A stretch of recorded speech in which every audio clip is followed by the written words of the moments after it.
what? Yeah. Got it.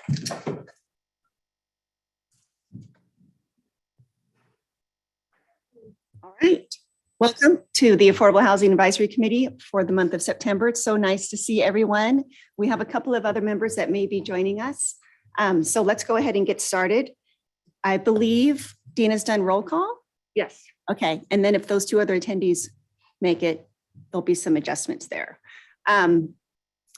We usually start after the roll call for public comment. And this first public comment at the initial part of the meeting is for anything that's not on the agenda today. So if we're going to check any attendees that are attending virtually or anyone in the, I'm going to say the audience, for lack of a better word. This is your chance to speak of anything.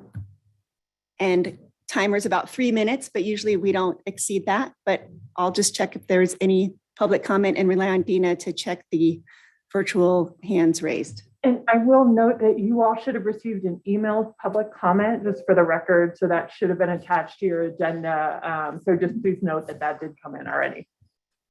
And that was, yes. Manufactured housing. Correct. Yep. Yep. Read it. Mandy has a hand raised. I'm trying to find it. Oh yeah, she.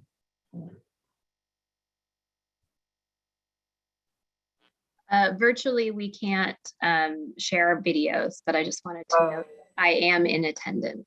And so it's again. Okay. Lisa, how do I do that? It's not letting Thanks, me.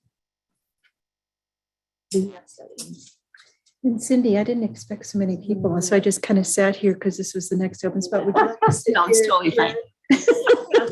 Totally fine. I didn't think We'll you'd have a do that signed many, and then CD. we just kept going. Allow panelists to unmute themselves.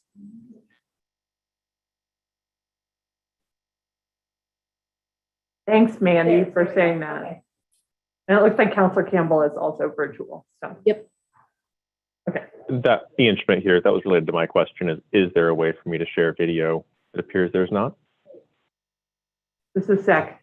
We're working on it. Thank you, What Chair. would 2022 be without technical difficulties? That's right. So we can meet in person and still have technical difficulties? All right, Ian, you should be moved over, and Mandy's getting moved over right now. You gotta show up. Words in Salem. I don't want to drive to Oh, Salem, my so God. thank you. Okay, everybody should be able to start their video and participate. Great. So any hands raised for any public comment? We have one here in the audience. If you'd like to come up to the microphone so we can all hear, thank you so much.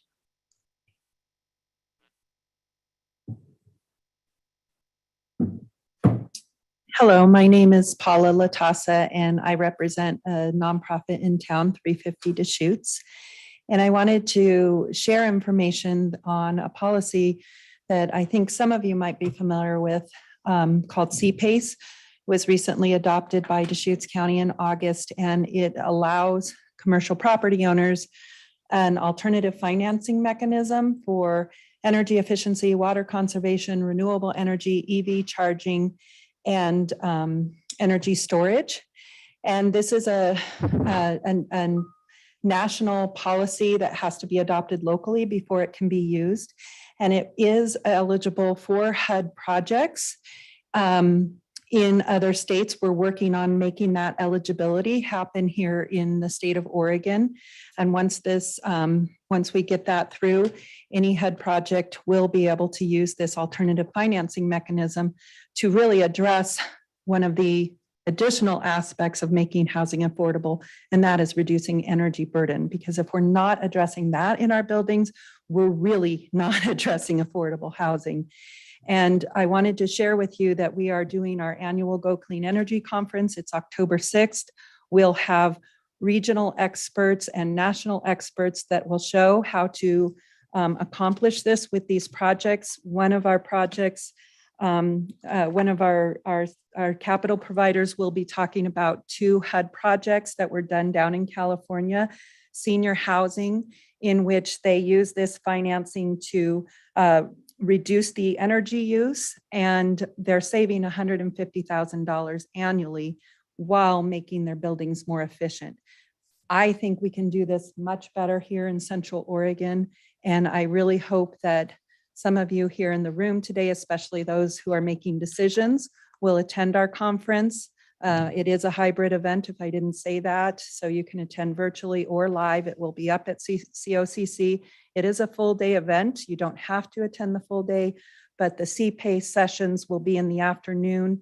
But in the morning, there'll also be some commercial experts that will really talk about how to put together projects that incorporate energy efficiency, EV charging, renewables, and storage, which I think all of us are recognizing that storage is a big aspect of making buildings healthy as well, because if we have blackouts, we want to still have power.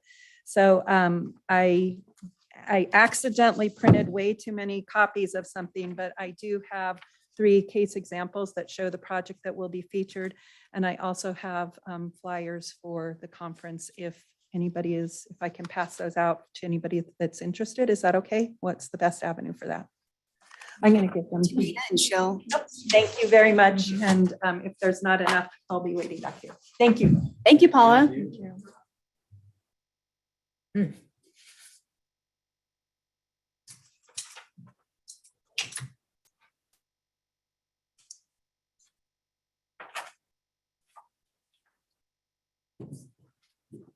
Great. I don't see any additional public comment in the room. Sure, thank you. Is there any other hands raised that you see while Dina's handing that out?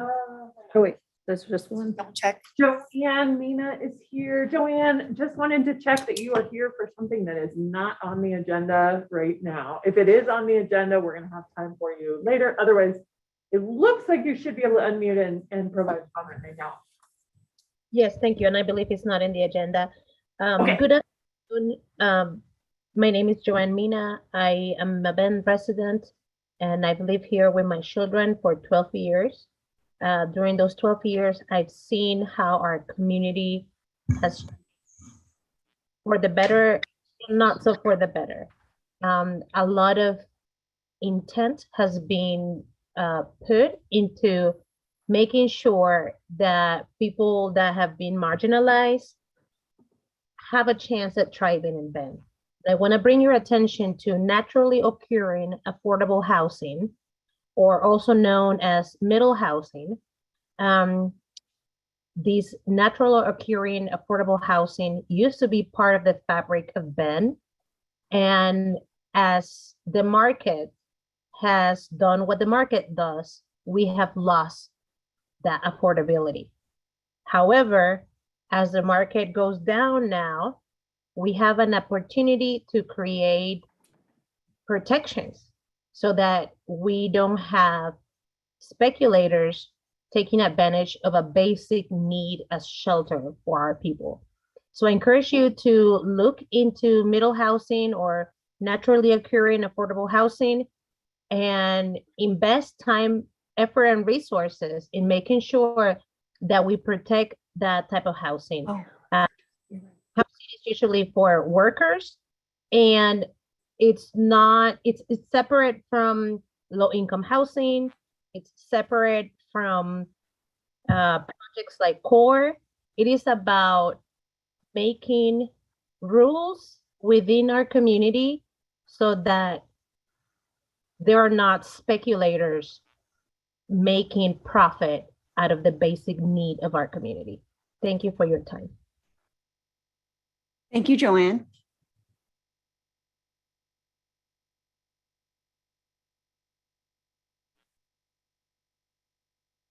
Anybody else? I think that's all.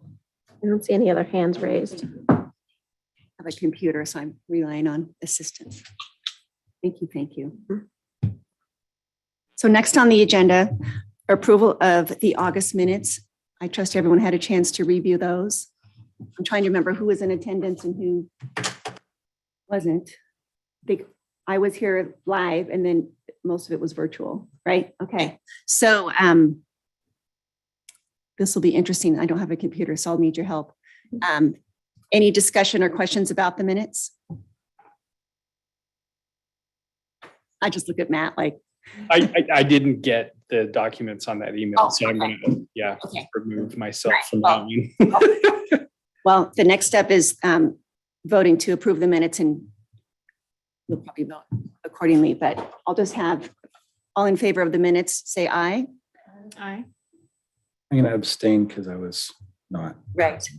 Aye. And Kathy, Aye. did you say aye? Okay, Kathy? I'll abstain because I had to leave early. Right, I remember that. Okay.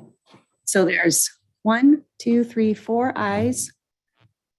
That's 4 ayes, and then I'm waiting for Mandy and Ian to Thank you. chime in. Mandy says yes. Ian, do we have a thumbs up from you? You're muted, Ian. Delete mute button.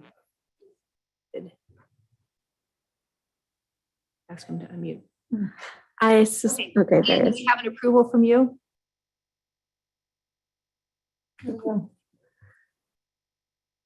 He is still muted. There we go. I was disconnected halfway through the meeting, so I'll abstain. Okay, So 1, 2, 3, 4. 4 out of 9. Mandy 5. Mandy's 5, approval. Oh, okay. I was gonna say, just a quick reminder that even if you weren't present, you can vote in favor to more or less put your trust in the minute taker and the fact that they have been accurate. So even if you had to leave early, the rules are you are allowed to vote in favor if you trust the minute taker. So no pressure. Then I'll vote in favor. Ian Schmidt, vote in favor. Have our little refresher. So was Thank that you. Ian? You said it. I'll vote to approve. Okay, great. Thank you. Thanks for your faith. Be a little levity here. I'm doing an okay job. But then still 3. That's 3 for your abstain. I'll change my Okay, no pressure. abstain. No, I was there for the majority. Yeah, Yeah, I mean, it's, yeah. Matt? And then it's in. All my peer pressure. Fine. No, you did not go there. You didn't get him this time. And it is available to watch. They're saved for Yeah. eternity There you go. on YouTube.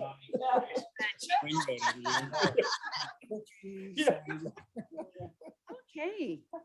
Can't put us all in the same room. I'm Yeah. sorry. We We're having too much fun. Kindergarten or something. Well, all of you received information on SDZ exemptions. I printed mine out because I don't memorize things, but Rachel, would you like to step into that? And Before I do, could we do a conflict of interest? we can do a conflict of interest. Look at So our lawyer popping up on the screen. Also, you guys can't see it, but Ian just turned his camera on. Perfect timing. Thank you for that reminder, Ian. I think these guys have it, but I'm glad to know that you're here watching just in case. just in case. So- Yes, and I didn't write that down to remind myself. So I believe that this is the only point in the agenda where you need to actually declare a conflict if you have one. But if you have any questions, feel free to declare it for the whole meeting if there are issues that you think might run into a conflict of interest for you going forward. So And did we decide last time if we don't have a conflict? we you don't do not need to speak say up? anything. Right. Yeah. So I'm just going to look in the room and then I'll rely on help with the computer. So I have a Keep. potential conflict of interest on the Cleveland Commons. I think that's the second part of this, as we are the Housing Works as a developer of that project. But I'm trying to remember no, I don't get financial benefit depending on my vote. And then I forget the second Is part. your job in any way dependent? No, my on- job is not dependent on, So you stand to gain nothing personally, even though you're Correct. the developer. correct. Thank you. I think that would be a potential conflict. And again, Ian, sorry, just so that you know, Keith works for a quasi-governmental / nonprofit entity. So that's why we're going there, but feel free to say something if. Hang on. Oh, he's eating something, it appears. Is this a different No, Ian? no. He's He's muted. got nothing to say. He I think can't- that's You're not talking about that Ian, are you? We're talking No, about- different Ian. Ian Lighthizer is one of our city attorneys. He's doing some sort of like charades moves on the Zoom screen, so people who are virtual probably can see it, but sorry, I'm trying to translate for y'all. and it's So not working very well. I'll chime in on that. Okay. So the mute that Ian is going through right now is actually a meeting owner controlled mute, which goes in the same thing where I could not unmute. Oh, The got it. moderator of the conversation has to unmute for me. Okay, so I Ian's just got to look out for each sent other. it. I There think I've just been, thank you, Ian. This is the other Ian. I think I've just been given the ability to unmute myself. That's great. Thanks. So just wanted to chime in on conflicts. I know you all know, and in case there's some of you who don't know, I'm from the city attorney's office. On conflicts, almost all the time when members of an advisory body like the Affordable Housing Advisory Committee are making decisions that implicate potential conflicts, you are only talking about potential conflicts because you're making recommendations usually to the city council. So That's- Ian, just really quickly, that's not true with SDCs. They are the final Right. decision maker. Yeah, okay. Just making sure. Exactly. And I'm bringing that up because I heard potential conflict earlier. And so I wanted to make that clarification that because you're actually making a decision, not just a recommendation today, that changes the game a little bit in that if there is a conflict of interest, it is going to be considered an actual conflict of interest, not a potential conflict of interest. And if there is an actual conflict of interest, the individual that has that needs to remove themselves from the discussion and the vote. If it's only a potential conflict, all you need to do is declare it and then go on about your business and you're still allowed to discuss and vote. If there's an actual conflict of interest, you have to remove yourself from the discussion and the decision making. So I think what I heard was that one member is employed by the developer who would be working on this project, but they didn't think that their decision on this SDC exemption issue would result in any personal financial benefit to them or the avoidance of any financial detriment to them as an individual. Do I have that right? Yeah, that's correct. Yep. Okay.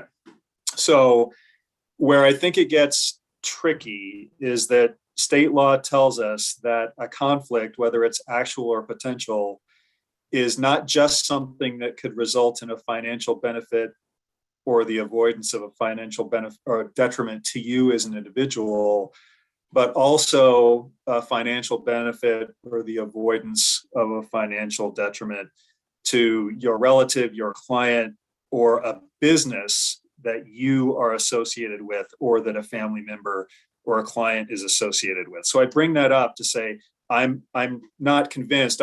Everybody's doing their best to declare conflicts, but just because you don't expect to see, like, for example, a bonus in your next paycheck because of decisions you're making, if somebody works for a developer that is going to be working on this project that is the subject of your consideration and decision on an SDC exemption, I think the safest thing to do is to recognize that as an actual conflict and exempt yourself from the discussion and decision on this issue. So that's my quick 2 cents. Okay. Ian, I think that's fine. And I think that is the safest thing. Ian, I think my understanding was that delineation between actual and potential is different if it's a nonprofit or government organization. And in which case Keith is within the potential category. However, I would definitely agree with your cautious advice. And so if there's any question, like, yeah, let's go through the actual and maybe Keith can walk out or something. Does that sound, am I way off base on that? Sorry. I know. That's going to abstain from next month's meetings vote. So Keith, if it's okay, maybe just to be safe, we'll have you head out into the hall and then Dina can come get you if that's okay. That works for me. Done. Okay, enjoy. Sorry. We still appreciate you. All right. Thank you. Question. Additional question. Lynn, what is the association between Neighbor Impact and Housing Impact LLC? Neighbor, ooh, hey, I have Keith. question for Keith again. My understanding, it depends. So my understanding is they are very close to 50-50 ownership of the LLC, which is That's what I public thought. impact. What I'm not sure is who's the controlling member. Historically, I believe that is neighbor impact. Okay. In which case you may have a conflict as well, So my potential conflict is I serve on the board of directors for Neighbor Impact. but no compensation for that service. Neighbor impact in theory could profit from this. Ian, what do you think? Best to get Heather out of the room too? Keith, the question was ownership interest with housing impact. Is it 51% neighbor impact? Okay, there it is.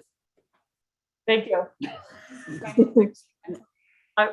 Ian, I feel like that might be safe as a board member of Neighbor Impact, which is one of the partners in Cleveland Commons. He's still Oh, you still muted. can't?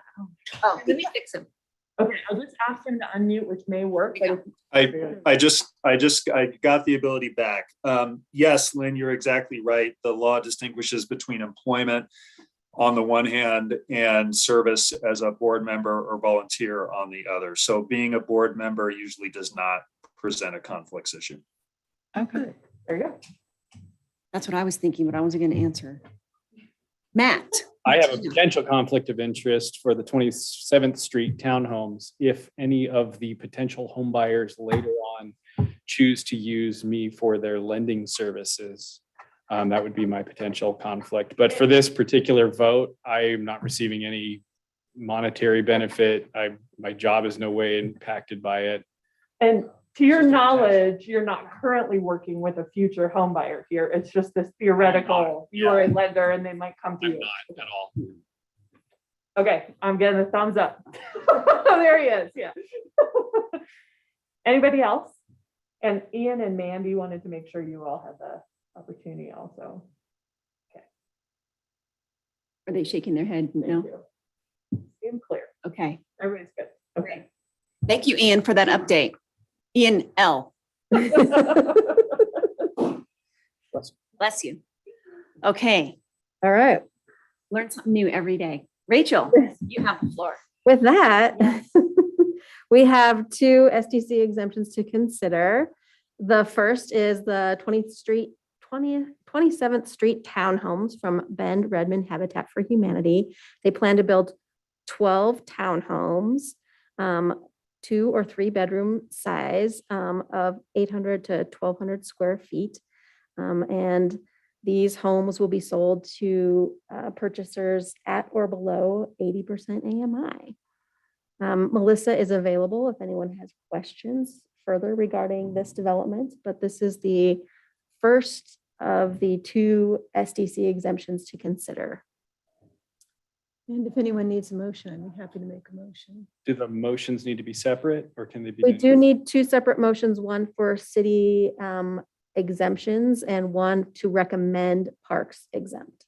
Do we have off the top of your head the number of doors that we've already exempted? Oh, boy, I'm sorry. I meant to pull that up. Yeah, I believe we have 75 left. Cool. To get us through this calendar year, not including these. So these will remove from that 75 total. Cool. Yeah. Thank you. Motion? Yes. Okay. I move to exempt Bend Redmond Habitat for Humanity from pending City of Bend system development charges of $115,939 and to authorize staff to take all actions necessary to complete such exemptions, including signing loan agreements and related documents without further approval. If exemptions are not exercised before any expected increase, the increase will be added to the total exemption. I'll second. All right. So we have a motion and a second. I'll Any, second. thank 2 you. seconds. We got 2 seconds. Any additional questions or discussion for this? I can see Ian. I don't see Mandy. I can see Mandy. It looks like, Mandy. Okay. nope. Okay. Good. Right. Well, it'll go for a vote. All in favor of the motion as stated, please raise your hand or say aye. Aye. Looks unanimous. And 1 abstention. Right. Right. Keith, the hallway boy. Brain gift. Hallway boy. No, we have the, Now it's for the parks. I move to recommend the Bend Park and Recreation District execute executive director or designee exempt Bend Redmond Habitat for Humanity from pending Bend Park and Recreation District system development charges of $107,118. If exemptions are not exercised before any expected increase, the increase will be added to the total exemption. Second. So we have a motion and Matt with the second. Any questions or additional discussion? Nothing from Andy. Okay. All right, we'll go to a vote. All in favor of the motion as stated, raise your hand. Aye. Aye. Mandy and Ian both said yes. All right. All right. One abstain. Okay. So now the banished member can. No, we got one more. Oh, really? Oh, the next one is his. Right. Oh, okay. So the next proposed SDC exemption is for multifamily development of 34 units to be housed by chronically homeless. It will be permanent supportive housing and called Cleveland Commons, and it will be the first and largest permanent supportive housing east of the Cascades. Did you say 24 or 34? 34. Sorry, the mask. 33 It's actually 34. with the residents. Okay. That's not 34, what the 34 slide says. units. Okay. Sorry. I'll make a motion. Great. I'd like to move to exempt Housing Impact LLC from pending City of Bend system development charges of $371,291.30, and to authorize staff to take all actions necessary to complete such exemptions, including signing loan agreements and related documents without further approval. If exemptions are not exercised before any expected increase, the increase will be added to the total exemption. I can second. All right, we have a motion and a second. Any questions or additional input? Please. Councilor Campbell. Oh. Question, let me make sure. Oh, no, was that a mistake? Hi, Cindy. Thank you. I'm just curious if we need to take any action to ask parks to also exempt on any of the projects that might be exempted from city funds. Thank you. We are. Yes, thank you. All right. Let's go to a vote. All in favor of motion as stated, raise your hand or say aye. Okay, Ian and Mandy said yes. all right. Now on to the SDC language For the parks. for the parks. I'll make a motion. Oh, go ahead. Okay.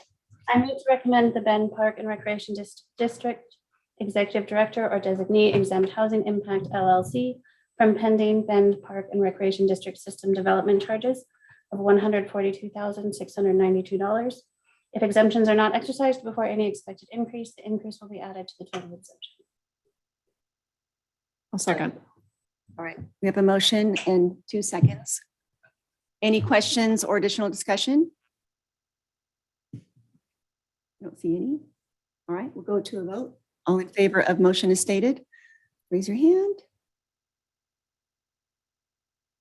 8. Yep. All right, Got Ian and Mandy with a yes also. Thank you. Great. Now Keith can come back. Keith, you may re-enter. Thank you, Gina. Thank you, Councilor Campbell. Yeah.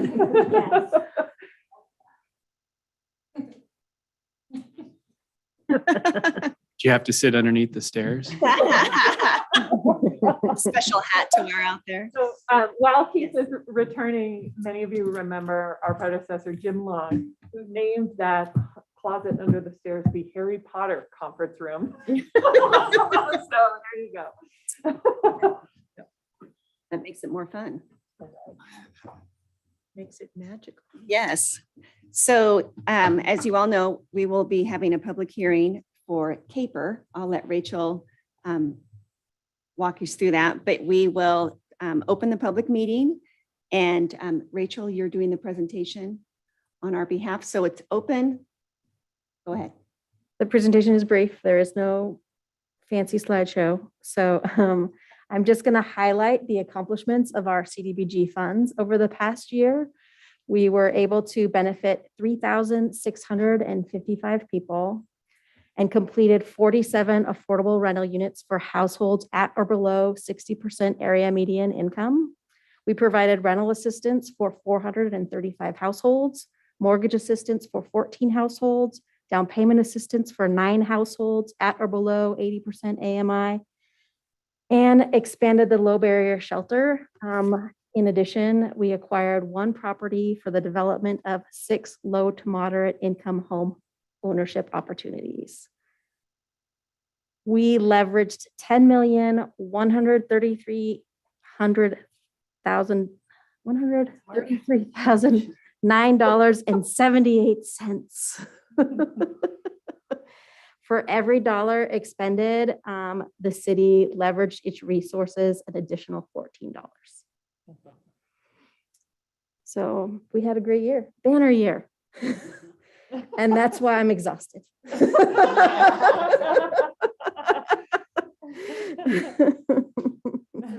paper report's what, 31 pages long? Oh, at least. And we all got a copy of it. It's my favorite report because it really shows the progress. And so where we started, where we're in the middle of, where we're going, it's just a great report and it takes a lot of work. So thank you for that.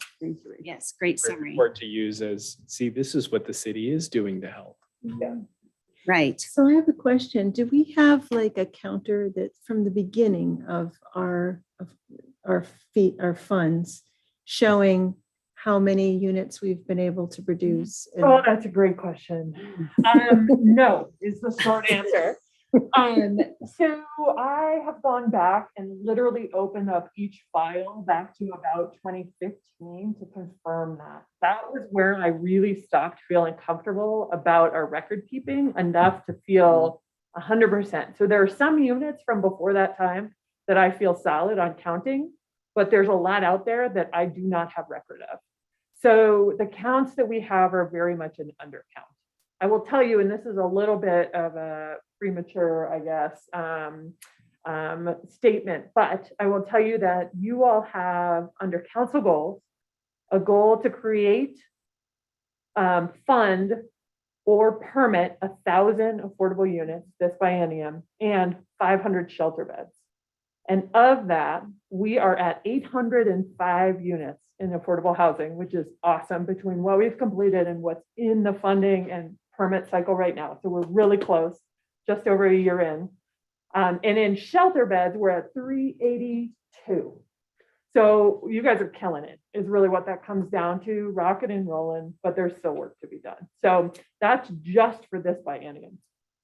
With regards to the con plan, which is what directs our CDBG resources, if you include city resources outside of CDBG funding, we have completed all our goals. Yeah.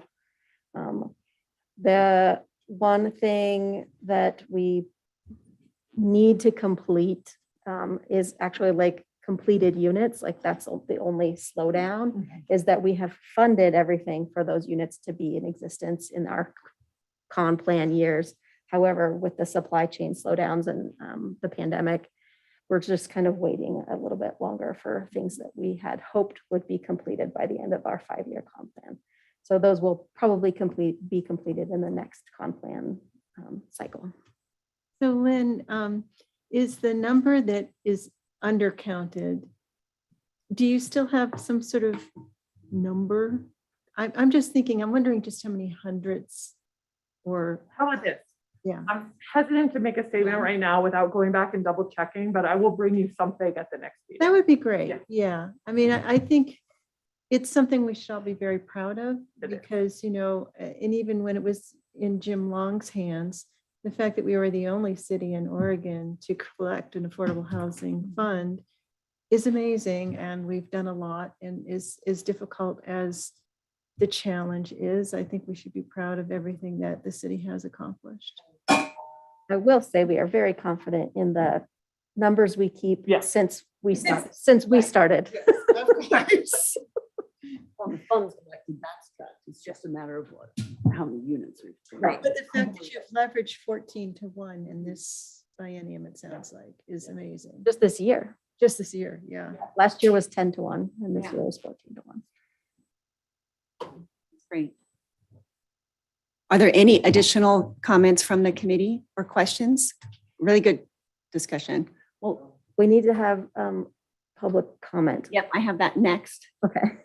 Yeah, because after, if we're all done asking, I think if Ian or Mandy, if you have anything to add, just let us know.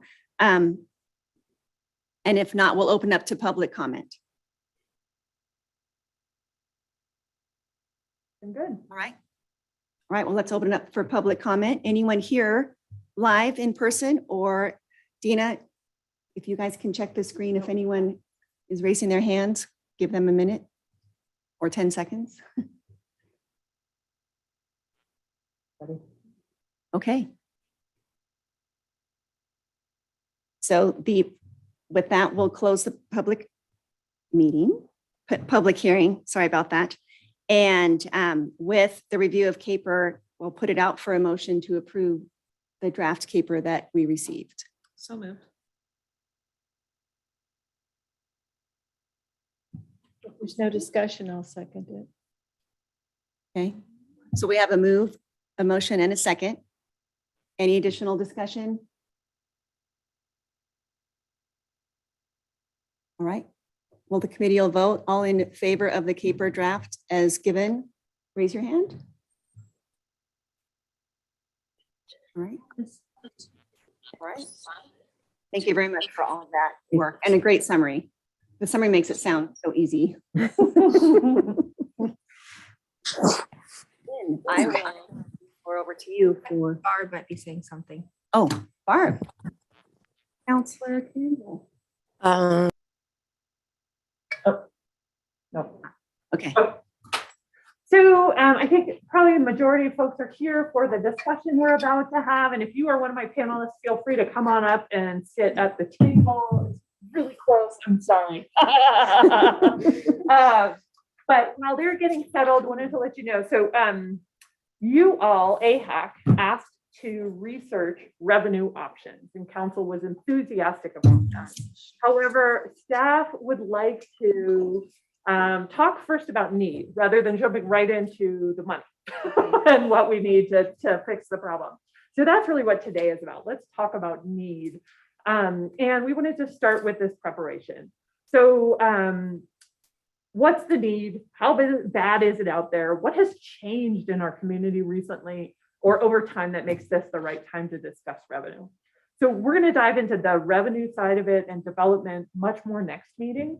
But at this meeting, it was really to have a candid conversation on need in our community and the full spectrum of need.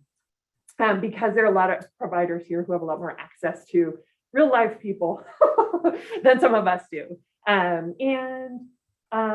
This meeting was intended to bring out more info from folks you just don't hear from every day.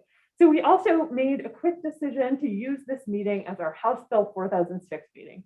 And some of you all remember that. I sent you a memo on it, I think, in the last day. The state asks cities who have more than 25% of their population facing severe rent burden, which means severe rent burden is when you're paying more than 50% of gross income towards housing costs each month. If 25% of our population or more is experiencing severe rent burden, we get to have a public meeting to talk about the causes and potential solutions to rent burden. So because that is what you all talk about nearly every meeting, we're basically just labeling this one a little bit differently and sending out different invites. But this is a great opportunity each year to talk about what's going on in the community and what the needs are. I have asked a handful of providers to summarize briefly what you do and who you are. What's the state of housing for your clients? Are there themes and barriers you're seeing in folks' attempts to access housing or to remain in housing? If there is something that we as a city could do, what would that be? And if you have a story that illustrates what's going on, you're welcome to tell that. They also have a lot of flexibility about what they'd like to say. I really tried to leave it open for them and to choose what was most important for you all to hear. In addition, AHAC, you may wish to ask some questions during the Q&A framework, which could be, do you think there's a prevailing root cause to the challenges your clients are having in finding a place to live? What can the city do to support solutions to the issues you're seeing? Has anything changed in 2 years, 5 years, et cetera? What are other needs you're seeing in addition to housing? And are there specific demographic groups you're seeing as having additional challenges over some others? After they all speak, and there's one person online, Evan is out there. You can't see him right now, but I see you, Evan, so thank you. And when you speak, you'll show up on our screens here. And we have two wonderful folks in person. We had one last minute cancellation, unfortunately, from Jay Barjay. So we'll have to catch up with that person. But we do have Erin Levinek from Legal Aid and Johanna, I can't remember your last name. Okay, thank you, from Thrive Central Oregon. So I'll let these folks all introduce themselves when we get to that. And then Evan Hendricks is here from Shepherd's House Online. So after they talk, you all can ask whatever questions you choose, and then we will open it up to any other providers in the room, virtually or otherwise, to say anything that they would like to say about housing supply and what the needs are here in Bend also. So those of you who are waiting and watching in the wings, we'd love to hear from you in a little bit also. And I was going to talk about our goals, but we already hit that. So that's perfect. We're doing awesome on the goals. We have very ambitious goals to get unit production. It still feels to me like a drop in the bucket. You all can respond to that as you see fit. So with that, I'm not sure if anyone is eager to get this out of the way or if you care who goes first, but I'm wide open. Evan, Erin, and Johanna. Erin, do you want to start? Maybe that's the easiest thing to do. Okay, let's just start with that. Thank you. Hold on 1 second. Kathy has a question. How do we collect the data that says we're at 25.2%? Great. Yeah.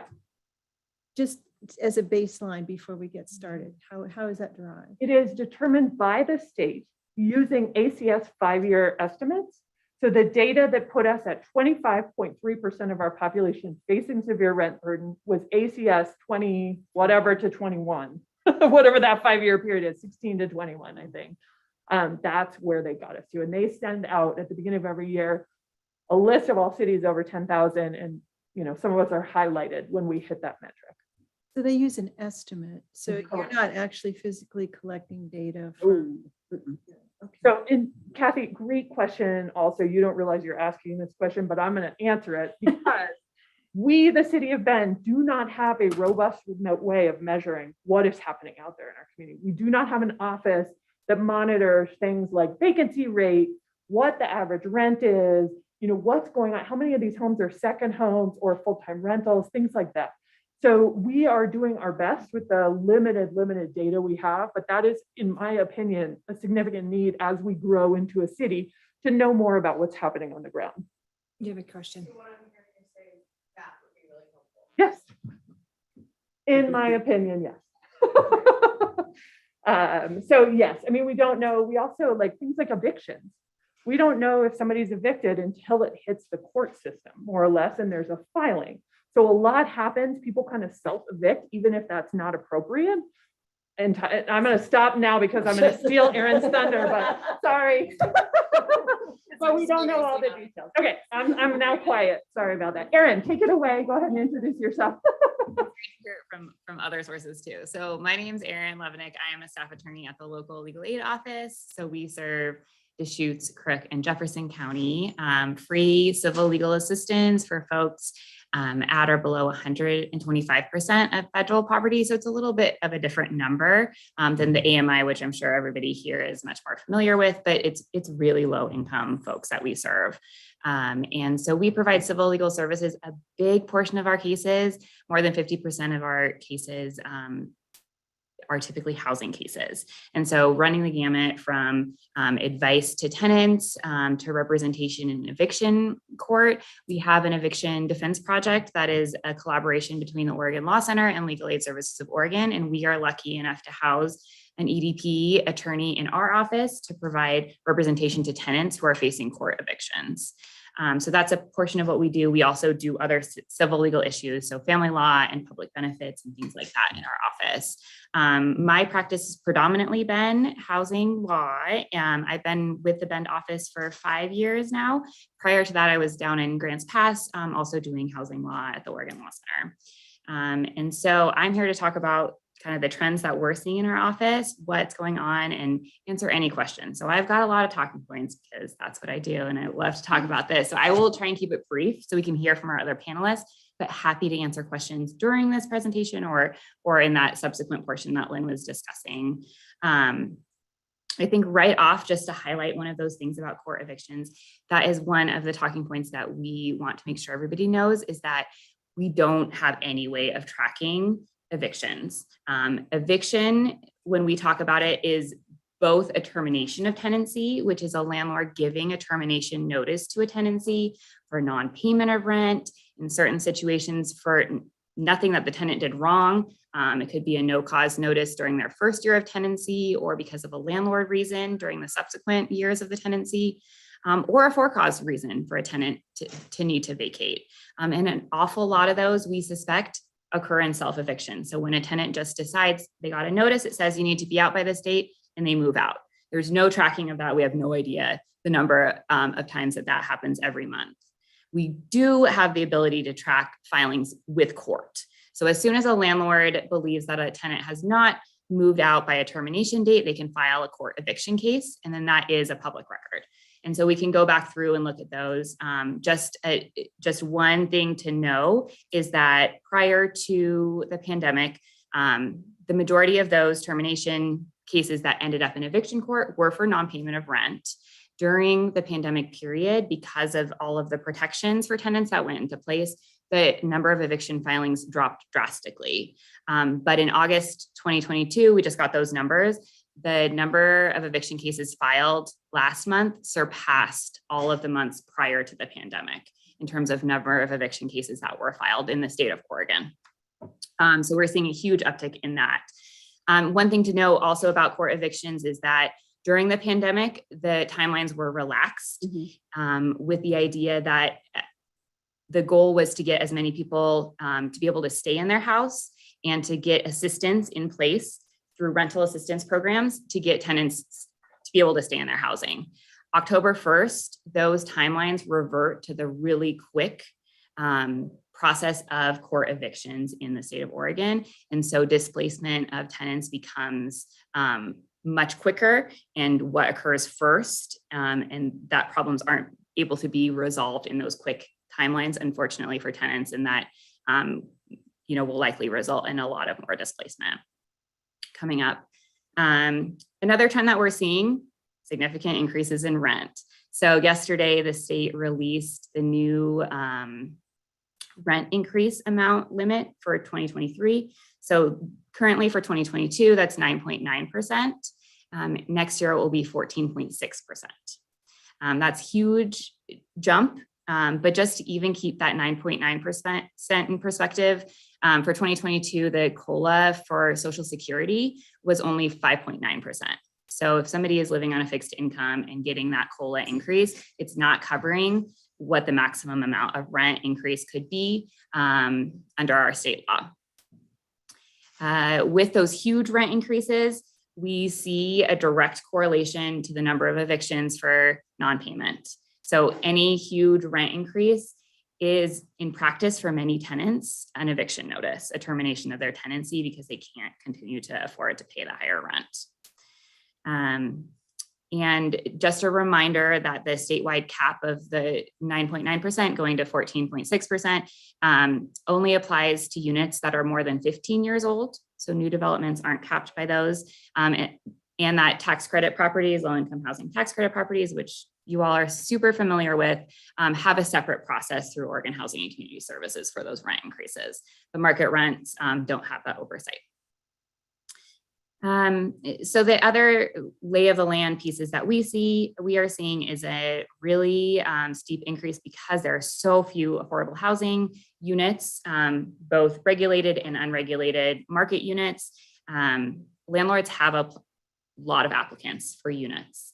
And because of how quick approvals and denials happen, a lot of fair housing issues can kind of creep in, and we see those creeping in our client population. So a tenant who, you know, had to flee domestic violence and might have some bad reference from a landlord, there's not enough time built into the process for that tenant applicant to be able to bring forth all of the information that they hope to appraise a future landlord, a prospective landlord, of what occurred, and ask them to overlook that back issue and provide them the opportunity for housing. The landlord has many, many applications, and they don't have the time or maybe resources to look at those pieces. And so we're seeing a lot of situations where tenants who have protections under state and federal law aren't able to exercise those protections in the application process.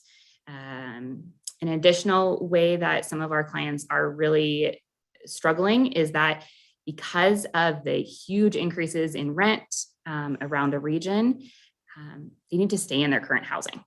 So many tenants are willing to do whatever they need to do to maintain their housing. And so when there's this huge power imbalance where a tenant just desperately needs to stay in their housing, we see that really disproportionately affecting the most vulnerable people in our community, people of color, people with disabilities, and those folks are really seeing the most challenges. That means things like not wanting to raise repair issues with landlords because they're afraid that they're going to get a termination notice. They don't want to raise the harassment that they're experiencing from their neighbors with their landlord because they don't want to get a termination notice. And not raising things that are protected under law because they're afraid of the consequences of what could happen.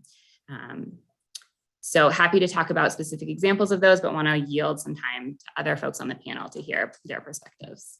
Thank you so much, Erin. If it's okay, maybe we would have Evan go next. He has to leave at 4:30. Oh, yeah. Is that okay with y'all? I'm sorry, Johanna, to make you just sit here quietly, but so Evan, let me make sure you can unmute yourself on here. I just clicked a button that, oh, there we are. Can you say something? Yes, I can. Can you all hear me? Yeah. All right, go for it, Evan. Perfect. Yeah, thank you for having me. My name is Evan Hendricks. I'm the Associate Director of the Navigation Center on 2nd Street and work for Shepherd's House.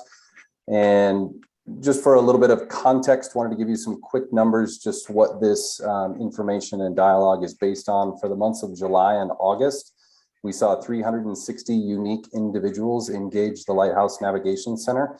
Now that includes both our overnight shelter aspect, which offers 100 overnight shelter beds, and then our day center, which has case management embedded. And we've been seeing an average of about 55 people a day through the day center as of this month. So far, for the last few months that we've been open, we've been able to identify through our case managers and some of their feedback, some of the primary barriers to housing that our participants are experiencing.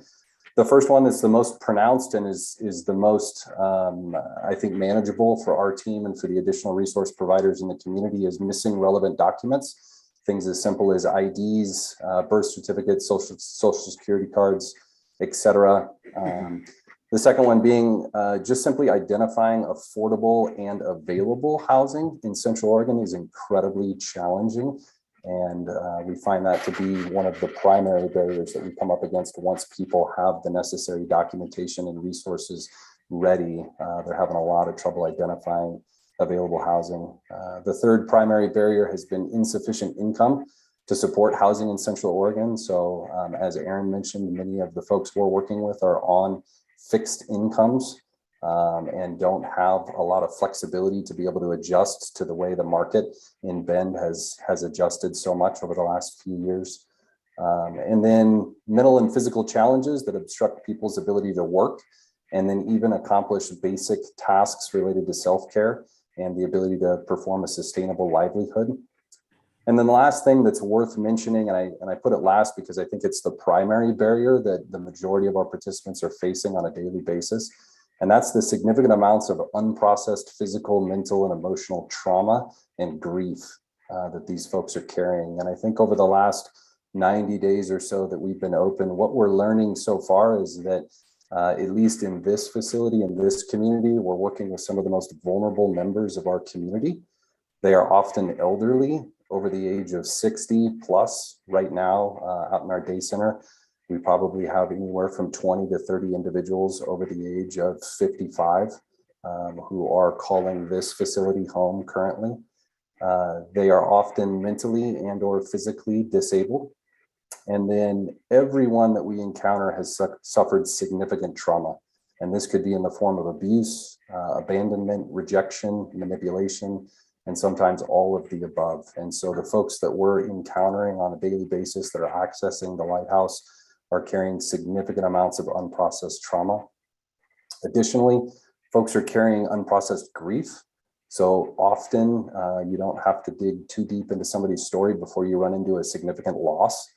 This could be someone in their family, could be a spouse, a child, could be loved ones, could be loss of a job, and then a home.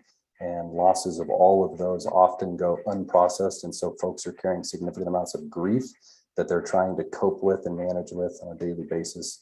And the reality, what all of this adds up to that we're experiencing is people stuck in a fight, flight, or freeze mentality. They really are in a fear-based posture where they don't have the ability or the capacity in the moment to really think through and make logical and rational decisions. They're often thinking moment to moment based on what the immediate need is. And the immediate need is usually in response to an emotional impulse that they're experiencing at the time. And so the first thing that we're trying to do in this facility and in this work is really try to stabilize people as much as we can. We're trying to basically do crisis intervention and try to help people feel safe first and foremost by ensuring that they feel clean, comfortable, and content. We try to get them a shower, a fresh change of clothes, and something to eat. That's the first priority. And then we usually spend the next 24 to 72 hours and sometimes even longer just trying to help someone feel safe and comfortable in the space. I would say we make it a real priority to ensure that safety is the top priority, but at the end of the day, I think as good of a project as this is, it is continuing to surface and affirm the reality that folks still need permanent housing placement. At the end of the day, the top three things in our experience that a person needs to be able to move towards health and stability would be a sense of safety, a sense of empowerment, and a sense of control. And I think we can do a lot here to be able to offer folks those three things, but ultimately, we don't control who comes and goes on a daily basis. We try to guard and protect that to the best of our ability, and we try to balance the safety of any individual with the safety of the community. But if you could imagine in your own home, if people could come and go freely at will, and you didn't have any control who came and went in your home, that would be an example of what people experience here on a daily basis. We do have security on site and we have trained staff on site. And like I said, we're doing our best to ensure safety, but ultimately these people don't have a door that locks at night. And when they go to bed, they go to sleep with 100 other individuals that are sharing the same room and the same space, many of which they don't know and don't know where those folks came from. And so the reality is, because of that, we work really, really hard to try to stabilize people, try to create a sense of trust and relationship. And if we can do that, we can begin to move forward. And we've seen a lot of success in the last few months in people obtaining that necessary documentation and starting to procure jobs and employment and starting to boost their income. But at the end of the day, that final barrier of having a safe place to call home is truly the primary challenge for people being able to get back on their feet. And I just wanted to share real quick, we had somebody who's been staying here at this facility since July of 2021. And last week they transitioned into a home, and they reached back out to one of our case managers and shared this. They said, "This is kind of a huge step up for me. For the first time, I'm able to pull my life together. I worked so hard for this. I actually believe in myself and believe I can make my way up to a permanent home. And further, I believe if I keep living like a homeless person, I'm going to die." I think that's all I have to share today. Thank you. Thank you, Evan. He has to leave. I know, I was thinking, would it be okay if we had questions for Evan since he has to leave, if we can That's just fine with me. If you. questions while we have you? Okay. Was that your question or did you have a question? Thank you. Thank you so much.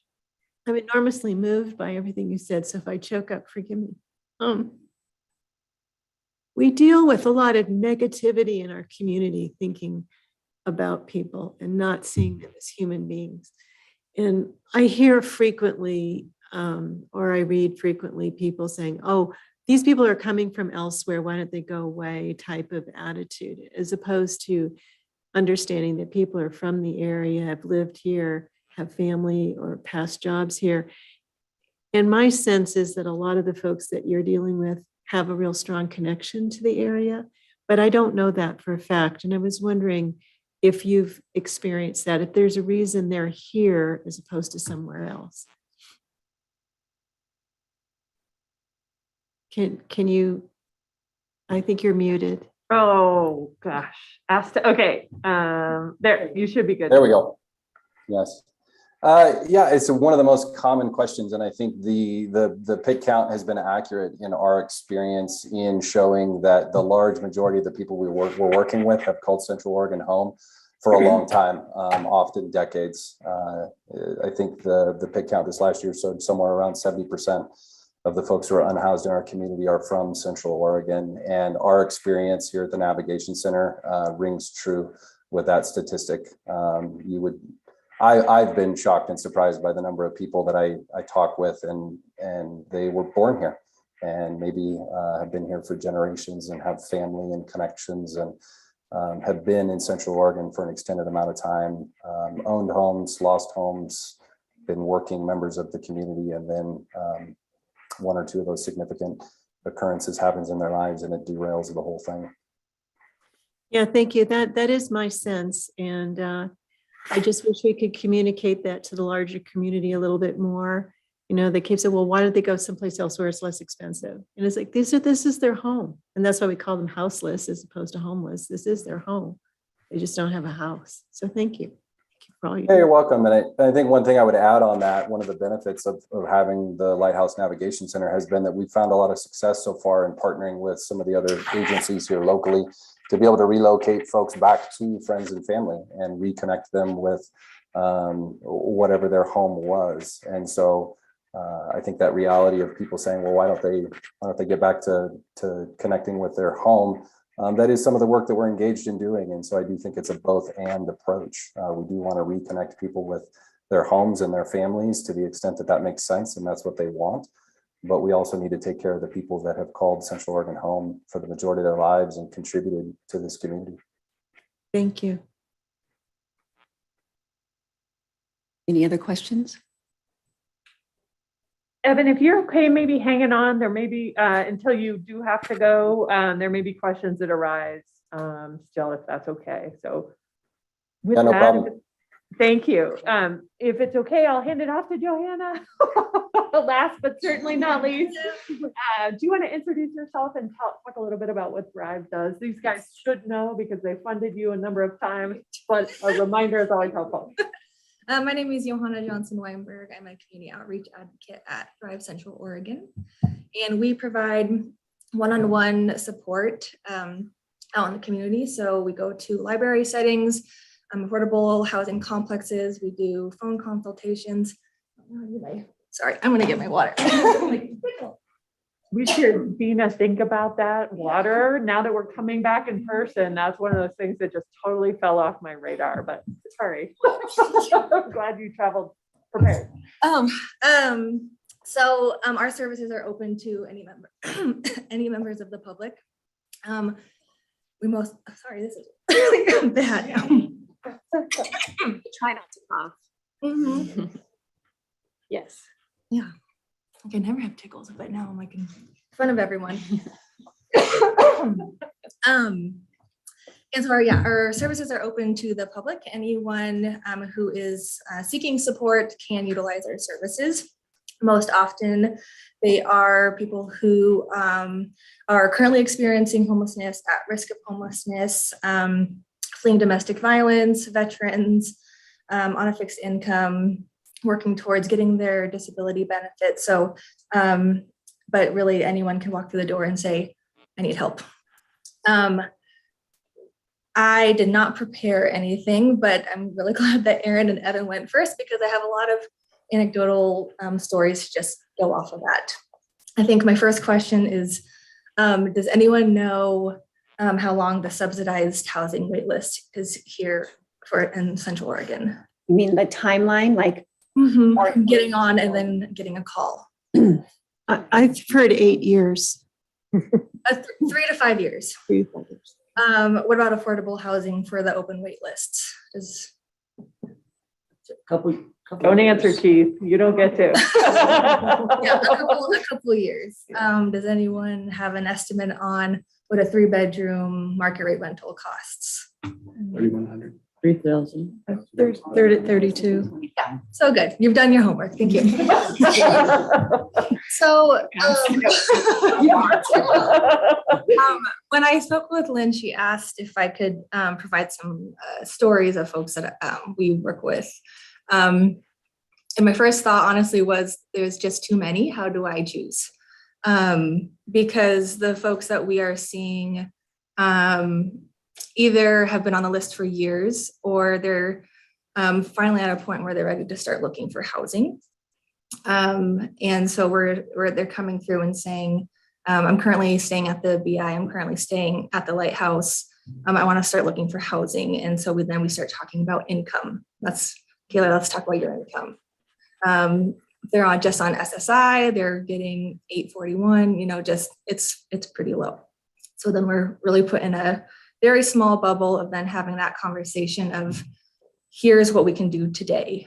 I can put you on wait lists. And they go, great, how long? I'm like, 3 to 5 years. So someone who is at the brink of saying, I'm done living outdoors for my health, my safety, my well-being, I don't have an answer for them. And that is awful. And those are hard conversations for us to have. And we have those every day for about 4 hours a day. But I was like, what story can I tell? And ironically, I had a scheduled phone appointment. The only note I had was senior couple looking for housing. So called them. She's in her 60s. She's battling breast cancer. He's in his 70s. He has dialysis treatments every week, and they have a month to find housing. They're both on a fixed income. They are in that affordable, they don't make enough to look at market rate rentals. They're not going to pass any of the 2 to 3 times the amount of rent income required. They have rental history, but market rentals won't allow anyone without significant income towards rent to even go past the initial process.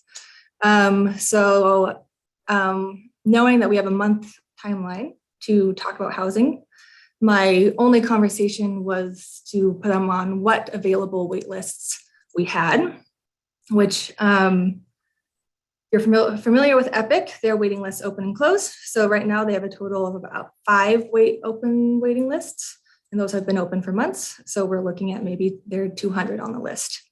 Viridian is always open. So because they're always open, those lists can be up 500.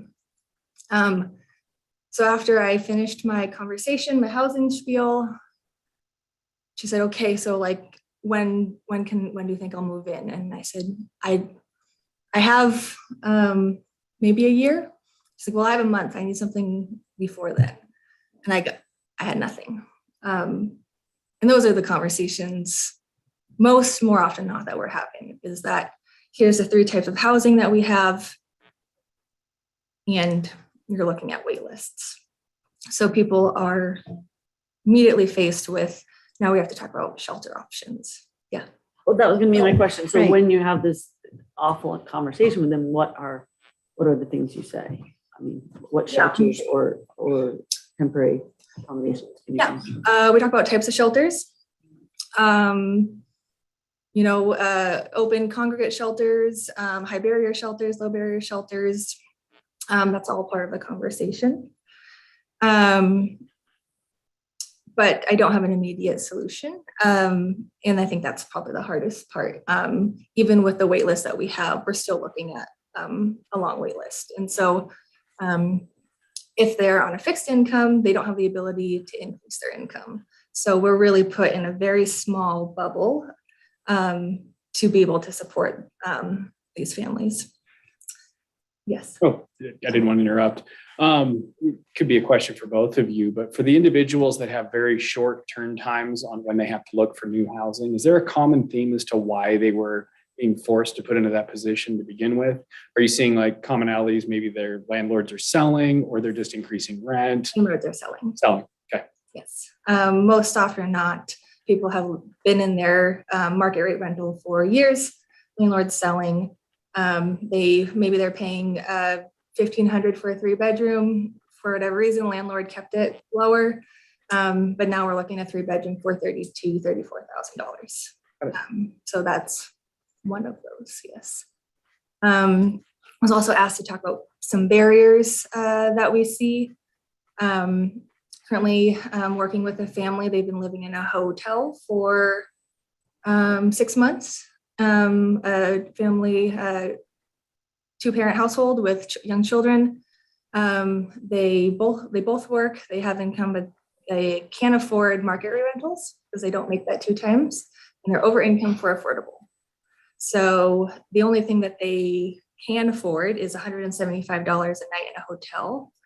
Her young 3-year-old was there with us, and she said that's been his home since he was born, or not born, but since he was little. Like not having permanent housing, going to hotels.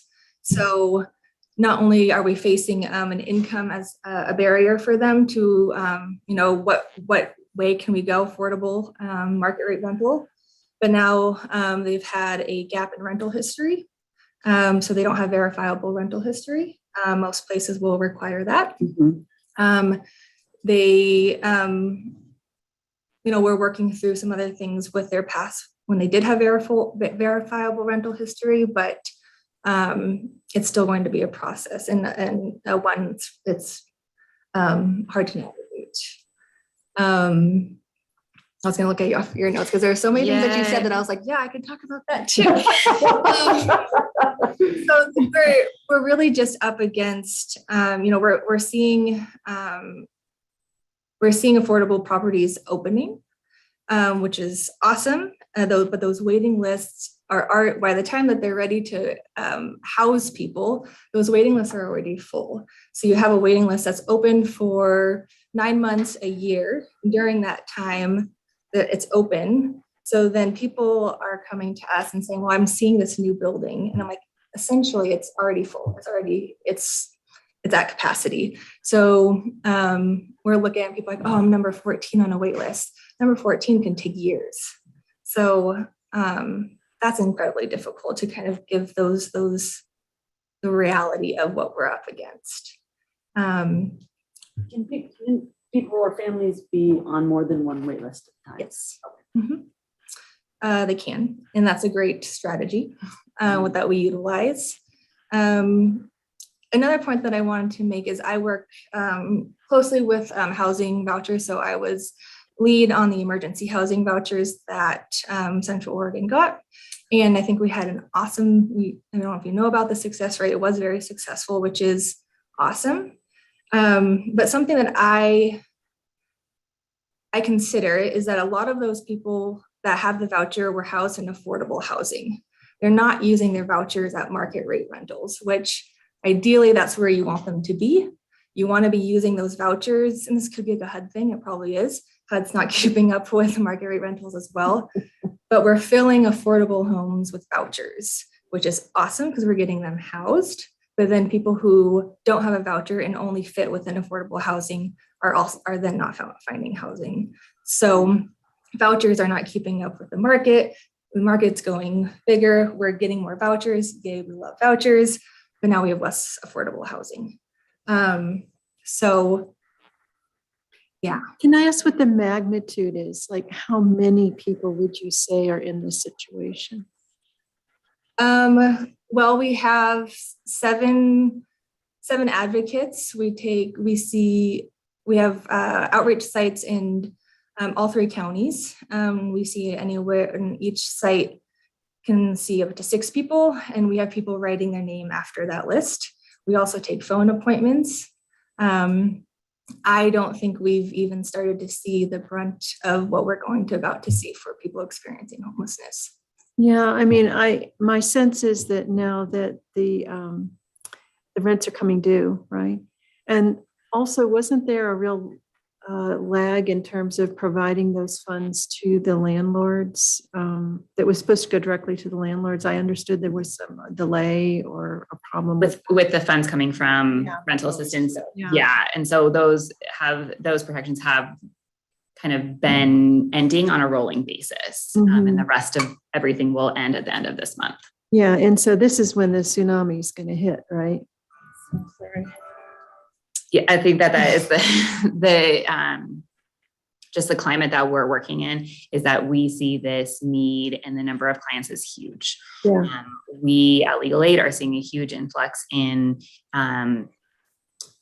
clients. And as I mentioned at the beginning, the number of eviction filings has just been through the roof for the month of August. And, we don't know what September is going to look like. And knowing that there are still some protections in place for folks who are applying for rentals or have applied for rental assistance, and those will end at the end of the month.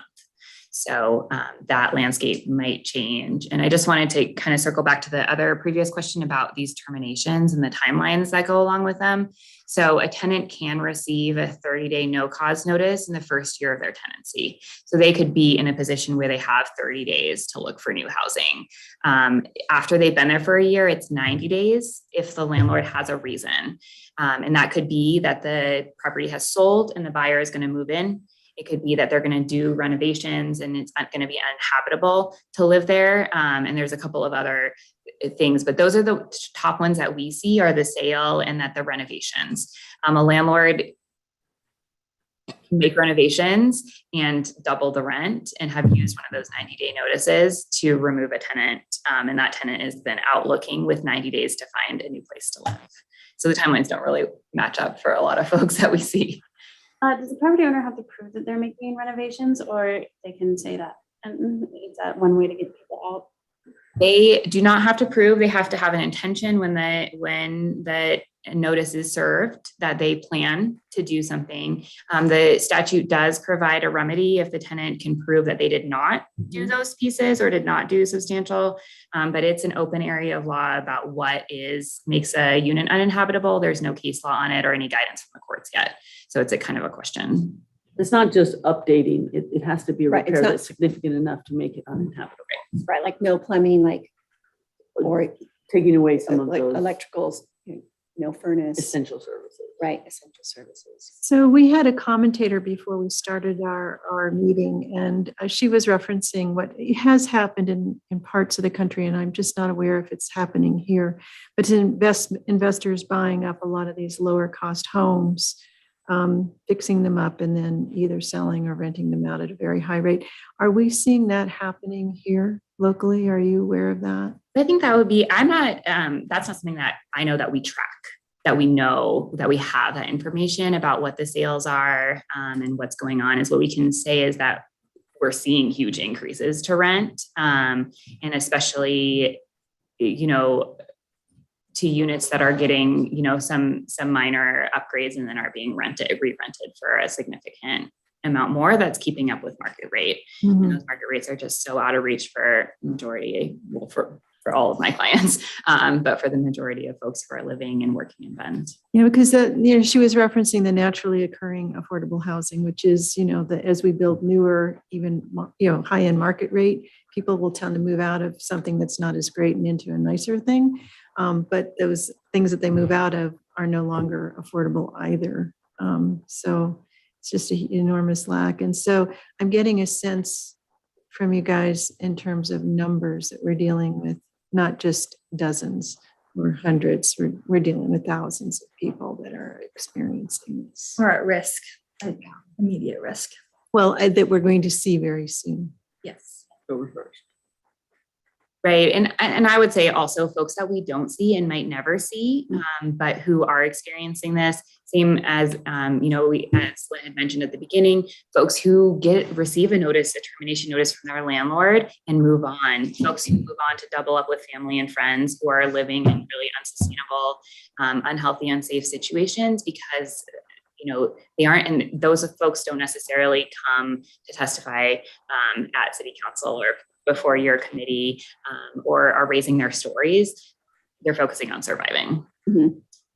It's okay, Chair. Maybe we'll give Evan one more minute to say something before he has to go, if there's anything. And then if it's okay, I'd love to make sure we get the public comment from others at some point.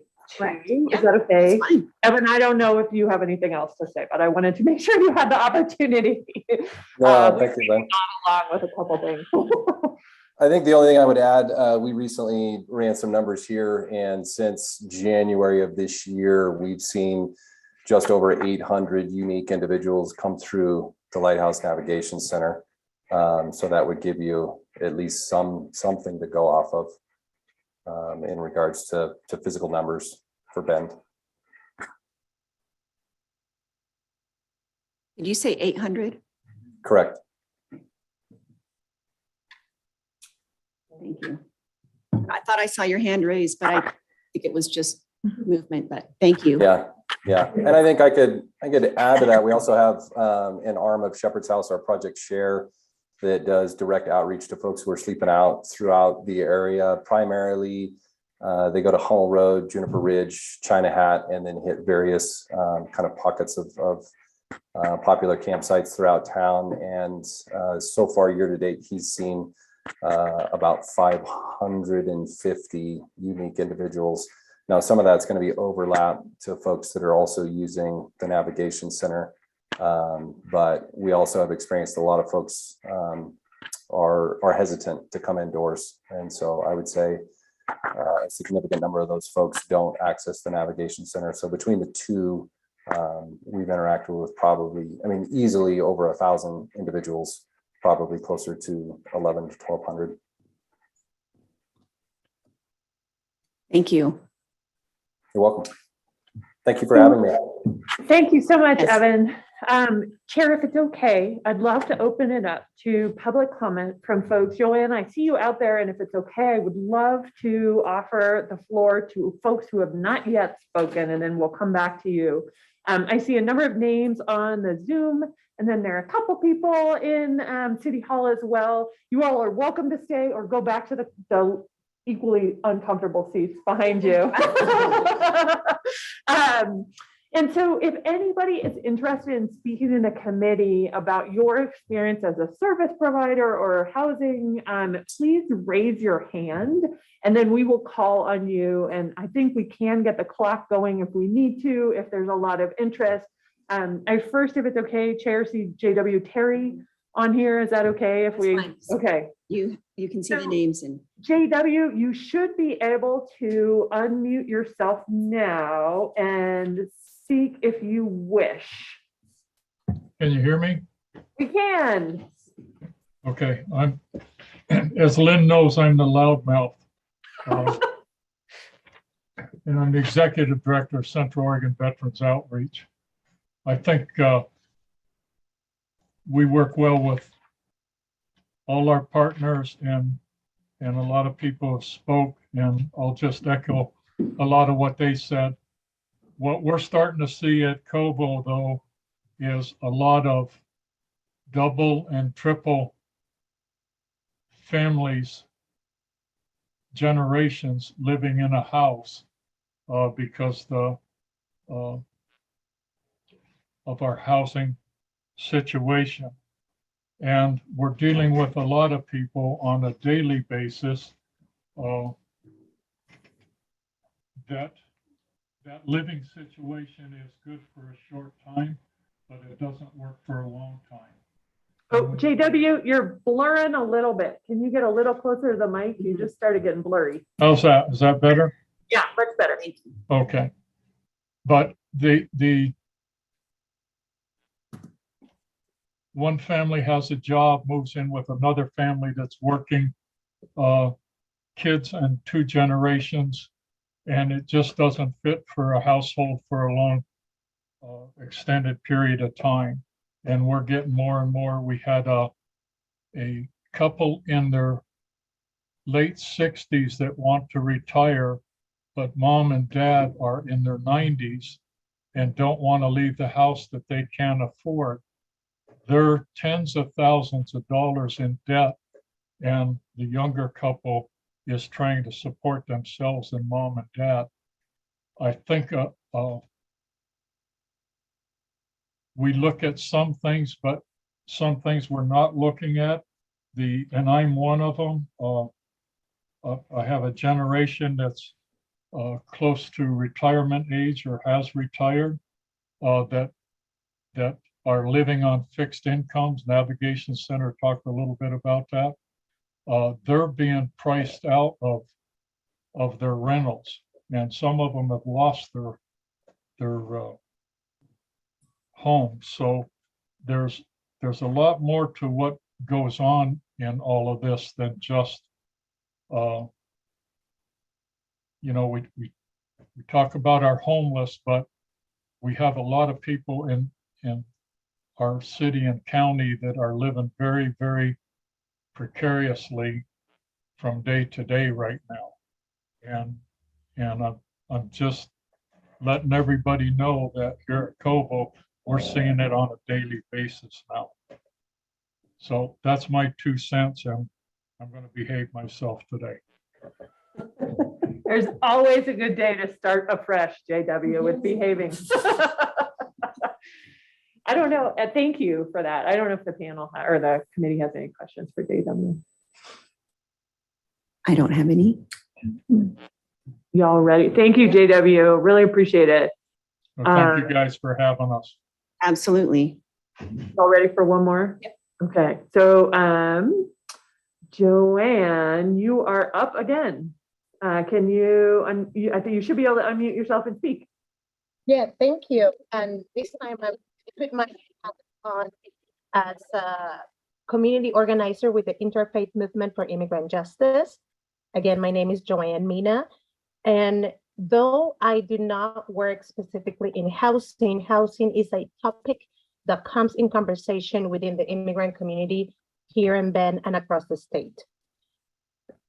A key few issues that I can point to are our naturally occurring affordable mobile home parks, that we see that tenants are having their rate increase ongoingly every so often, $80. Also, the way in which the screening process is done for people that want to rent in there, the community complains that it's biased. Charges to trash or extra cars are not evenly shared. They're cherry pick more or less to say there's no strict rules into how it's applied, and it creates a hostile community for folks to live there. And for older folks, yes, they will be priced out. So that's as far as mobile homes. And one more thing also that they mentioned is that one of the persons that I talked with from this neighborhood, the neighborhood have been sold 3 times, and the renters only found out after the fact. They never got a chance to organize themselves and possibly put a bed and have stable housing for themselves and for their future generations. So that is one issue that I'm hearing. Another issue that I'm hearing with community members that have gone through that whole process of living in shelters and being in lists for a long, long time is that once they are in affordable units, cultural differences or sometimes even bias plays into how they feel when they're in their homes. So an example, one lady told me, I see other kids playing, but when my kids do anything, there's complaints, and now they have given me 2 warnings. So that puts immigrant communities, communities of color, marginalized communities, non-white folks, at a much more disproportionate risk of losing homes. And lastly, also, when I think about the report that was shared earlier in the meeting and the advances that this committee is doing, I encourage you to make sure that the communications department in the city of Bend is sharing that information. As somebody that works in nonprofit, I do a lot of things and I wear a lot of hats. And I presume all the other service providers here are also spread very thin. So one thing we can all agree is that communication is important, and the city of Bend has the resources that many of our nonprofits do not have.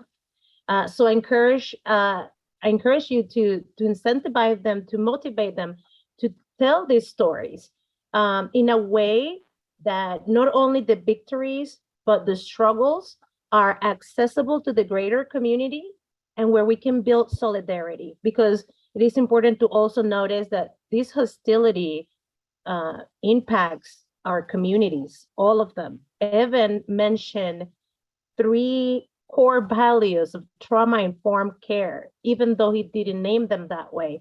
He talked about control, having that agency to control your space. That is key for people that have experienced trauma.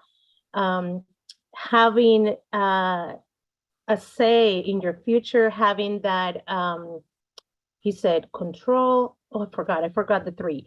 But I really appreciate what everyone has shared here. And I thank you all for bringing this lens into your work. Thank you. Thank you so much, Joanne. I appreciate it. Is there anyone else out there that would like to address the committee virtually or in person? In which case, please raise your hand one way or another. Okay, Chair, back to you. I think that's it. That's it. Thank you.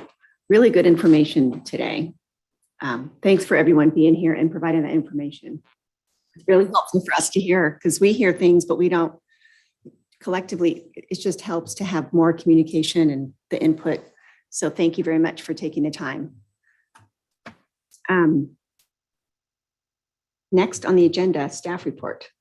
Okay, so I wanted to kick it off with a fun announcement. It's weird to switch from this like really heavy, crazy topic to something good, but there's good news here. And that is we have hired a pretty phenomenal houseless services manager who happens to be sitting in the room with us. So Amy Fraley has changed positions with us and is now our first time ever that City of Bend has a houseless services manager.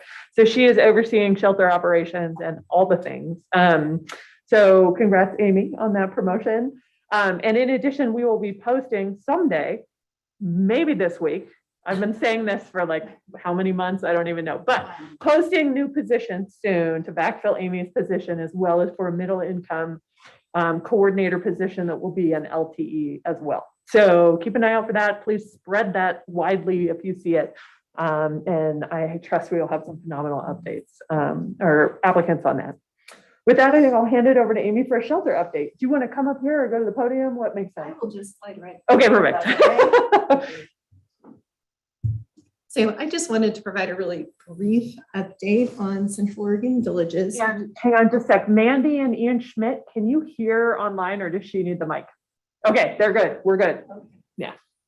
As many of you may have heard, following council that phase 1 of Central Oregon Villages temporary outdoor shelter, which we can also speak to, out on 27th and Bear Creek, has been in process since earlier in the summer, and they have finished gathering feedback from the community and plan to go before council on October 5th to bring a contract and proposal forward for those 10 to 20 units. So these are the pallet shelters, and it would be potentially a 3-year contract that would represent the first time we've done this kind of shelter. Their target population is older women, and then women with children, and then possibly families as well. So they are hoping to be up and running before the cold weather this winter is the plan. So that would, yes. How many homes? It's 20 eventually. They'll start with 10. 10 this year, 10 next year, As or quickly as they can get them and put it up. Yeah. So they really only actually have 8, but they're confident that they get to more fairly quickly. awesome. And they will have heat and a significant snow load and wind rating. So we are excited to have that resource and to boost it. Do you know, is there a limit to the amount of time someone can stay there? They have a window, but not really. The market in Central Oregon is so challenging. They recognize that people will need time and intensive case management to move forward to more permanent housing. I think they'd say 18 months, but I'm forgetting what they consist of. They're individual units, the pallet houses. pallet We can go online probably and look. and I would be happy to send you those links as well. Yeah. They have individual bathroom facilities. We'll be using temporary water source and porta potties right now. It's really difficult to get sewer to that site. Right. And so in the meantime, if anybody has any other questions about those 382 other beds, the Navigation Center is putting out metrics each month in a report that's going to the council. And I'd be happy to include you as you start to have more oversight in this houselessness realm to make sure everybody gets that information. It's just a good gauge and a nice visual. I provided it to Cindy today, but I can be sure that everybody gets that too. Heather, do we have anything in the pipeline for what's next with shelter, given we know we have a significant gap to reach that 500, or even 500 may be inappropriate at this point, given what we're hearing? So there is the the interchange down by Les Schwab. They talked about it previously. That could be the first site for outdoor, I don't want to say unsanctioned, but camping, true camping.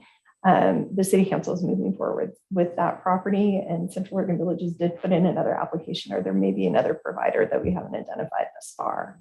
And safe parking, we have a couple other safe parking sites that have come on. Typically, those are at communities of faith. Nativity, Lutheran is the one with 6. The other places, I believe, have 2, but they've come on in the last couple of months. And I think we have 4 more slots coming on this fall. In fact, I'll build off that and say, if you'd like to see the pallet shelters in person, there are 2 right over here at Ben Church in the parking lot that they used a house build. No, they used safe parking. They did use safe parking. There are like a bunch of different ways to get there for sort of getting entitled, I'll say, for lack of a better term. So they use the safe parking code to set up 2 pallet shelters in the parking lot right here. So you can drive by them and see them in Ben Church if you're interested in checking that out. One is occupied, so don't go in. Yes. Wave as you drive by. There's also still one out at Desert Stream, I believe, in the parking lot too, if you're interested in that site. I was just going to mention that one of the things when you look at these little pallet houses, what I recommended as an architect to them is to create basically what's like a little carport that extends beyond, and a little picnic table adjacent with a little bit of semi-private fencing, so that there's individual outdoor space as well as indoor space, because those pallet houses are really tiny and people need to have a sense of semi-private space as well as private space. And then there's the opportunity for the common area there as well. But also it helps with keeping a place clear of snow that you can be out, and then also in this hot sun that there's a shady space to be. So make it a little bit nicer than when you just look at the pallet house. So you get a sense of that. That was a big piece of feedback from the neighborhood too. They wanted something that looked like part of the neighborhood versus looking just at the pallet shelters. And so Central Oregon Villages has worked to incorporate that feedback into their proposal. Amy, if it's okay, leading question. Yes. How many folks moved out of Shepherd's House into more permanent solutions last month? 14. That's just wanted great. you all to hear that, because I think that is. And I really- believe it was 15 the month before. And some of that is moving into a higher barrier shelter. And so they do have a men's program or Bethlehem Inn or even the Franklin Avenue shelter, which is Rainbow. And so it's those steps. It doesn't necessarily mean they're in a single family home or in an apartment, but definitely moving out of that daily low barrier shelter environment. Give a question over here, yeah. Yes. It's regarding shelters. So earlier it was stated that we need at like 500 beds to at least to keep up with your guys' goal of 20 beds. I just keep on thinking like that's awesome, but and it's going back to affordable housing. But if we're not tackling affordable housing, then your goal is going to replace that. So shelter beds are awesome, but we need preventative, which is affordable housing. Absolutely. So thank you, Amy. Unless there's other questions, we'll carry. Oh, sorry, Joanna. I don't know if this is nitpicky, but I'm wondering how the spaces, the safe parking spaces are counted towards that 500 bed goal. One space is one bed. It could house a family or a couple, but we know it's going to at least house one person. And so we're counting it as one just to be as transparent as possible. And same with Rainbow and everywhere else. It's 28 beds, even though there could be 56 people there. Can I just ask Keith a question right now? What would you estimate per unit is the subsidy necessary to deliver an affordable housing apartment? I've heard, I know Well- with the Habitat homes, it's doubled in a year.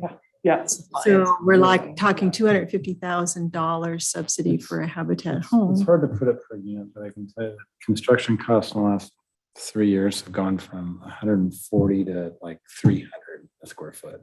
So that's just in the last 3 years, We're talking 2.5, 3 years. at least $100,000 per unit on average, if not more.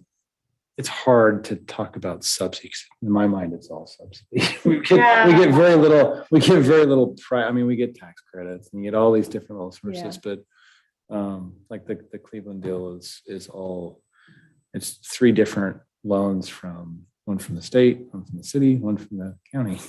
So no private. So we have to no aggregate private a money lot of in that. money to make a single affordable housing unit. So that's the challenge. The harder thing of what you're saying is the subsidy has to go up because as rates increase our loans, the private money coming in the deal goes down. And so in our rents, the 21 to 22 rent, the HUD, how accurate it is, because they're always behind. But it went up by almost $10,000, and when you look at a family of 4 between the 2 years, which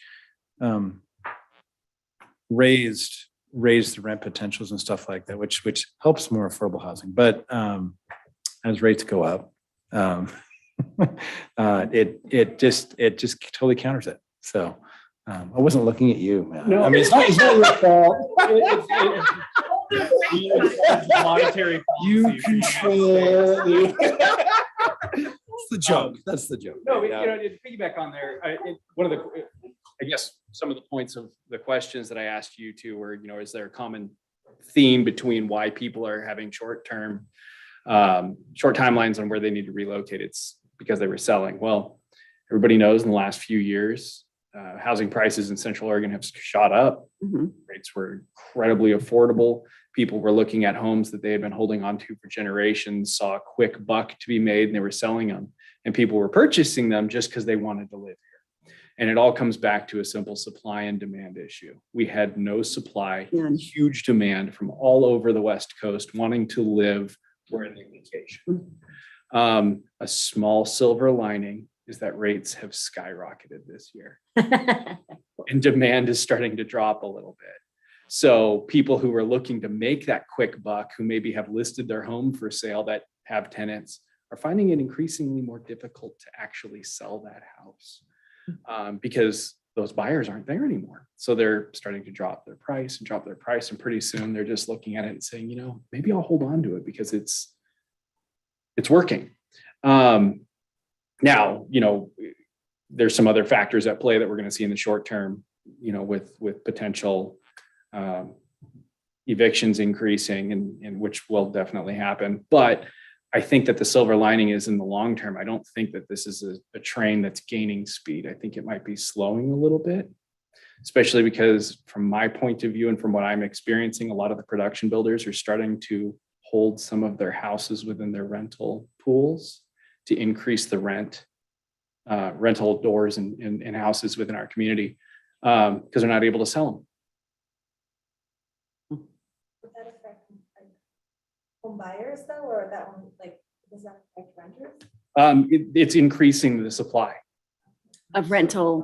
of rental units. So instead of building a pre-sold home that they sold at maximum value, they're building a house and creating a door for a renter, a family. So increasing supply, which generally means decreasing in rental rates. So if it's okay, just because we're coming up on time, we have a couple other items for staff report. Is it okay if we carry on? Yes. Do you want to do the CPP and potentially Conclave? Seems like months ago, I gave you a citizen participation plan that had updates to language access services and translation. I'm still holding on to that citizen participation plan because in addition to those changes that I made regarding translation, HUD is not taking assessment of fair housing plans at this moment, and they won't be for the near future until the rule change goes through all the administrative processes that is necessary. And so we need to tweak that assessment of fair housing language within the citizen participation plan. And I will tweak it to just say whenever HUD gets everything together. Or with regards to we will follow assessment of fair housing rules per HUD guidance expected. But just so you know, the CPP will be in front of you next month. It just didn't happen this month. So main volunteer opportunity coming up. So we talked very briefly at the last meeting about some open houses that council is creating to talk about the right-of-way code and hear from folks and sort of present additional information. They had 2 open houses that were seemingly well attended with lots of testimony on all sides, I'll say, of the topic. Their next step is to have 2, what they're calling roundtables. Roundtables are a new thing. They actually updated their rules recently to allow for things like roundtables, which the idea is to have a more interactive discussion between council and the public without decisions being made. So they are scheduling 2. My understanding is right now those are invite only. One of them is for committee liaisons. So it would be you all, if you so choose to participate, NLA members, BDAB members, HREC members, et cetera, council appointed committees. And that one is taking place on the evening of September 27th from 5:30 to 7:30.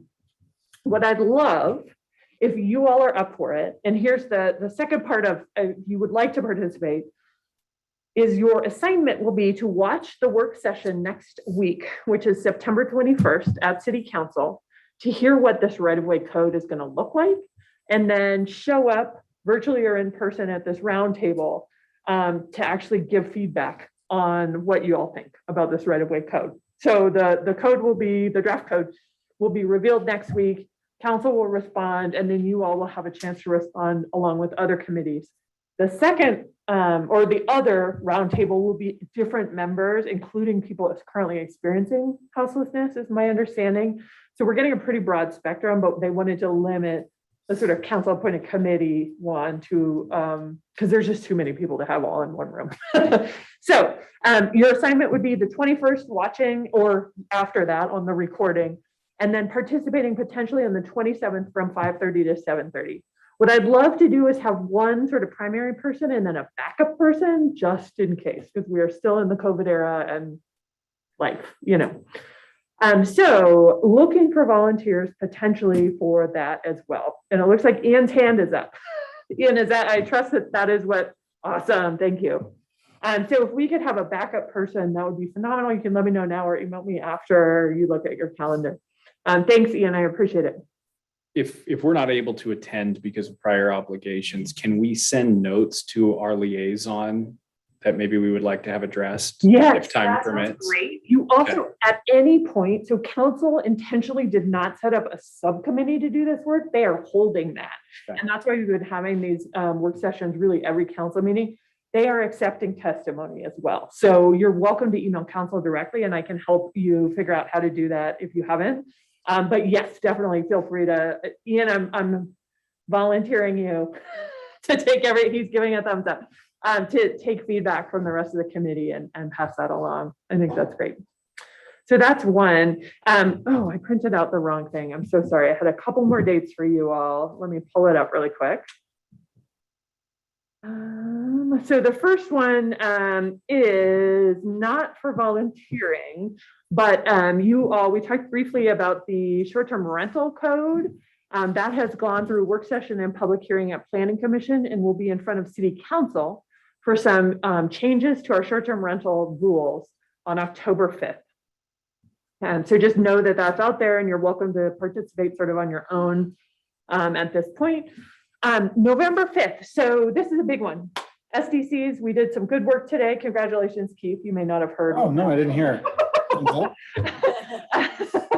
SDCs exempted.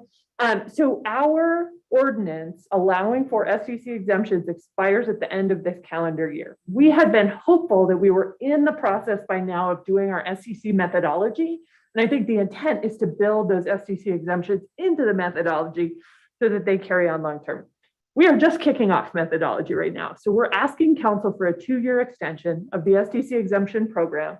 You're asking parks the same thing, which will allow for us to move forward with SDC exemptions and let people plan out what their pipeline looks like and know what's going on. I believe that you all will have a presentation next time, just a brief one on the SDC exemption program so that you can weigh in. And then that will go to council on November 5th for the renewal. Which is a Saturday. Oh, then it's not November 5th, Yeah. whatever that first November meeting is. So that would be the 2nd. Yep. Sorry. Thank you, Allison. Yep. And October 17th is the regular committee council check-in. So Cindy, if you're available for that, that's awesome. If you're not, we can work on a backup option for that. So those are the meeting dates. Do you want to do really quickly in our 3 remaining minutes, the comp plan updates? Sure. The comp plan subcommittee met in September. We will get another meeting scheduled here soon. That consists of Heather, Matt, and Mandy. We talked about some feedback we're getting from our Spanish-speaking populations with regards to housing barriers, and non-housing needs in the community.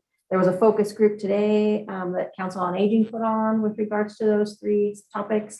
And we will just continue to gather community feedback and stakeholder feedback to put together our goals for the next 5 years with regards to our CDBG funding and the consolidated plan. And then final notice, apologies for the parking permit situation. We will work on that again between now and the next meeting. If you get a ticket today, let me know. I have no power, but I will try to use the limited power that I have to make sure that that is made right, because you all did your best to get through it. So we're in touch with the parking manager and I'm sorry about that. But let me know if you get a ticket and we'll see what we can do. Any other staff report items before we adjourn? I think that's it from us. That's it. Thank you all.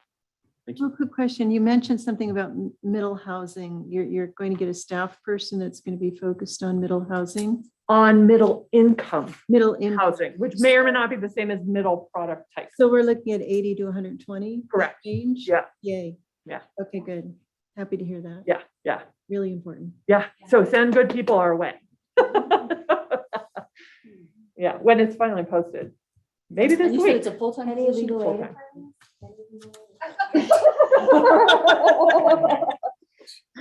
So both positions that we're releasing will be full-time.